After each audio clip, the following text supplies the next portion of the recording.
Hello' friends, নমস্কাৰ। চাইছে নহয় মই আজি কি ৰান্ধিবলৈ লৈছোঁ। আজি মই ৰান্ধিবলৈ লৈছোঁ কচু আৰু তাৰ কাৰণে মই পিন্ধি লৈছোঁ এযোৰ গ্লভছ। একচুৱেলি মোৰ ঘৰত আনাই আছিলে। মোৰ C-section ডেলিভাৰী হোৱাৰ পিছত যে ঘৰতে ড্ৰেছিং কৰিছিলে ন, তেতিয়া মানে হাজবেণ্ডে গ্লভছ আনিছিলে, তাৰে এযোৰ ৰৈ গ'ল। ভাবিলোঁ এই গ্লভযোৰে ইউজ কৰা যাওক আৰু সেই গ্লভযোৰ ইউজ কৰি সেইকাৰণে মই কচুখিনি কাটি দিলোঁ। আৰু কচুখিনি কাটা হোৱাৰ পিছত যে ধোৱাৰ টাইমতো মই গ্লভছ পিন্ধিয়ে ধুইছিলোঁ।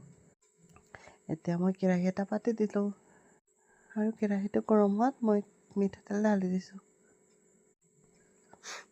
মিঠাতেলখিনি গৰম হৈ অহাত মই ইয়াতে ব্যৱহাৰ কৰিছোঁ 4টা শুকান জলকীয়া আৰু 4খিলা তেজপাত। যিহেতু নিৰামিষ আছিলে ন, সেইকাৰণে মই ইয়াতে পাঁচফোৰণ ব্যৱহাৰ কৰিছোঁ। এতিয়া কেৰাহীটো গৰম হৈ অহাৰ পিছত ধুনীয়াকৈ মই কচুখিনি ঢালি দিছোঁ আৰু লৰাই লৈছোঁ। তাৰপিছত মই দিছোঁ জোখমতে নিমখ আৰু হালধি। নিমখ হালধি দিয়া হৈ গ'ল। তাৰপিছত মই আকৌ ধুনীয়াকৈ লৰাই লৈছোঁ।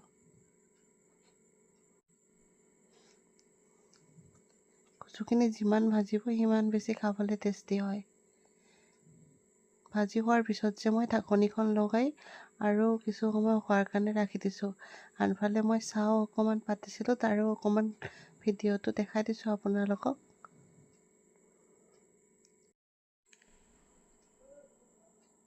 কচুখিনি ইফালে হৈ আছে, মই ঢাকনিখন লগাই ভাজি আছিলোঁ আৰু এনেকৈ বহুত টাইম ভাজি থকাৰ পিছত হৈ গ'ল।